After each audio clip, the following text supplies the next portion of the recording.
Les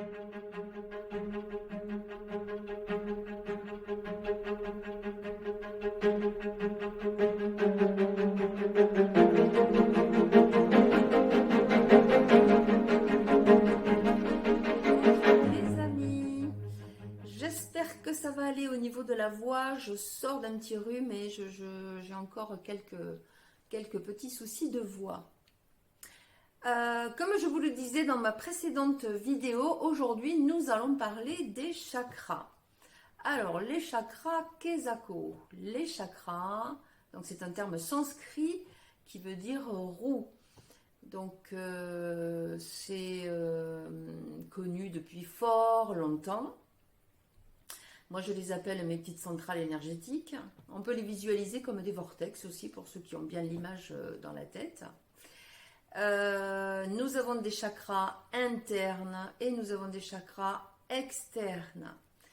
Les chakras internes sont au nombre de 7 dans les chakras majeurs.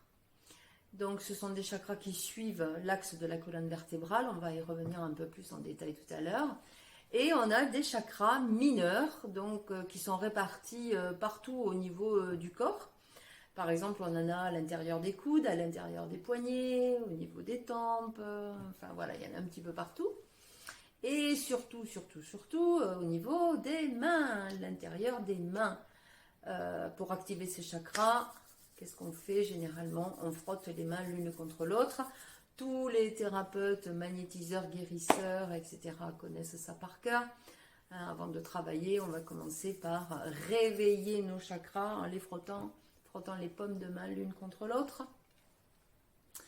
Donc chakra majeur et chakra mineur, chakra interne, chakra externe. Pour qu'ils soient fonctionnels, ces chakras doivent être à la fois alignés et ils doivent tourner, c'est-à-dire ils doivent être dans un mouvement. Qu'est-ce qui fait que ces chakras peuvent être désaxés? Par exemple, si vous êtes tombé, si vous avez fait une chute sur le coccyx par exemple, si vous avez eu un accident, si vous avez eu un gros choc traumatique, on peut avoir du coup un chakra qui est légèrement décalé et on n'est plus dans la colonne de lumière. J'y reviendrai tout à l'heure. Donc on n'est plus aligné par rapport à ça. Et chaque chakra doit tourner, peu importe le sens de rotation. Chaque personne a son propre sens de rotation, vers la droite, vers la gauche, peu importe. Ce qui est important, c'est que le chakra tourne, ne soit pas figé. Donc le chakra les chakras qui sont le long de la colonne vertébrale vont constituer ce qu'on appelle la colonne lumineuse.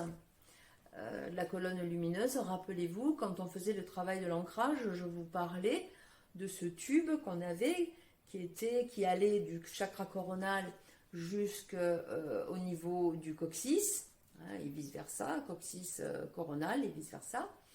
Donc cette colonne de lumière qui est alimentée par les chakras et donc la réception, la libre réception des énergies du ciel et des énergies de la terre. Les chakras généralement alimentent à la fois le corps physique, c'est-à-dire qu'il va amener de l'énergie sur le plan physique. Il va alimenter également tous nos corps énergétiques. Sur chaque chakra présent, vous allez avoir un corps énergétique qui correspond. Donc, dans ma pratique, quand je commence à travailler au niveau des chakras pour un réalignement ou un nettoyage ou une vérification que tous les chakras tournent bien, ne sont pas trop figés, ne sont pas trop ouverts, ou ne sont pas trop fermés. Voilà, s'assurer que tout fonctionne du mieux possible. Je commence toujours par un chakra mineur.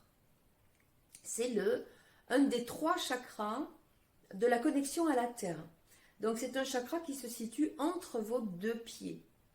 Il est de couleur marron tirant un peu sur le rouge, pour faire simple, on va dire qu'il est peut-être acajou foncé. Voilà. Et donc, c'est le chakra de la connexion à la terre. C'est un chakra très important à aller vérifier quand il y a souvent des problèmes de pathologie de pied ou quand il y a des problèmes de pied tout court, de membres inférieurs, mais plus ciblés pieds. Pour des gens qui détestent leurs pieds. Dieu sait qu'ils sont nombreux à détester leurs pieds. Le chakra donc racine, c'est un chakra qui est de couleur rouge vermillon. Il se situe au niveau du coccyx, au niveau du périnée. Donc entendez bien en langage des oiseaux, périnée, périnée. Oui, c'est le chakra de la confiance en toi, c'est le chakra de ta sécurité. C'est un chakra qui est unique. Vous verrez, les autres sont traversants. Celui-là est unique. Donc il est dirigé uniquement vers le bas pour capter donc l'énergie tellurique. Sa fréquence, c'est le Do. Dans le plan physique, c'est le chakra qui correspond à tout ce qui est lymphe, système lymphatique, surtout tout ce qui est système d'élimination. Donc on va y retrouver le rein, la vessie, le gros intestin, le côlon. Il est en lien également avec les os. Les gardiennes de ce chakra sont les surrénales.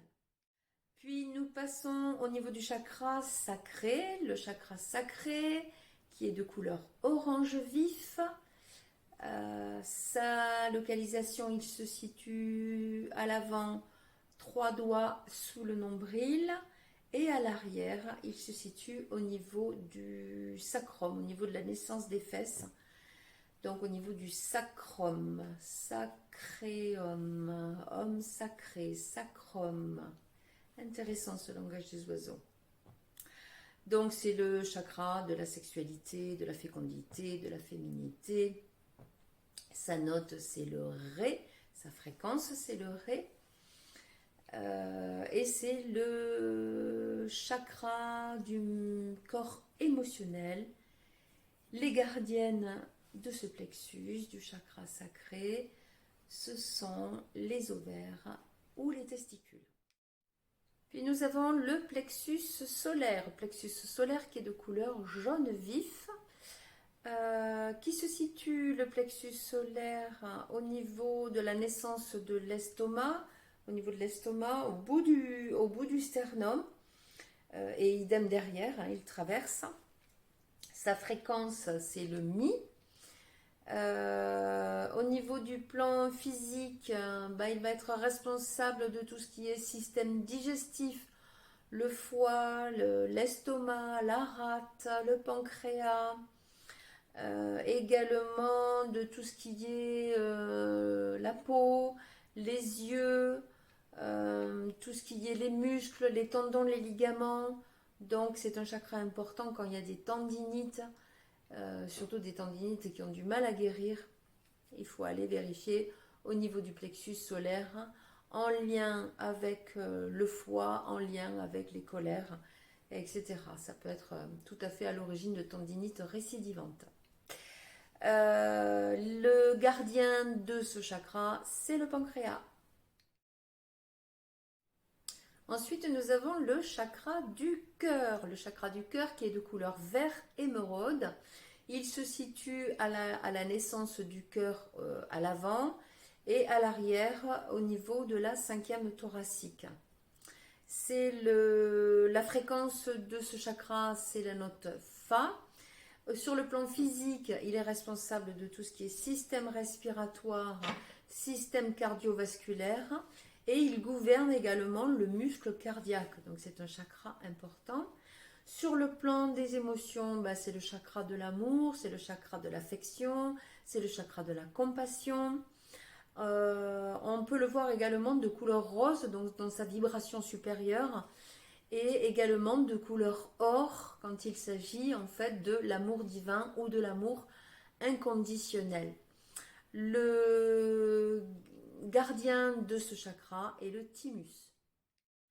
Puis nous avons le chakra de la gorge, qui est de couleur bleu ciel, qui se situe donc devant au niveau de la gorge et derrière au niveau de la première thoracique.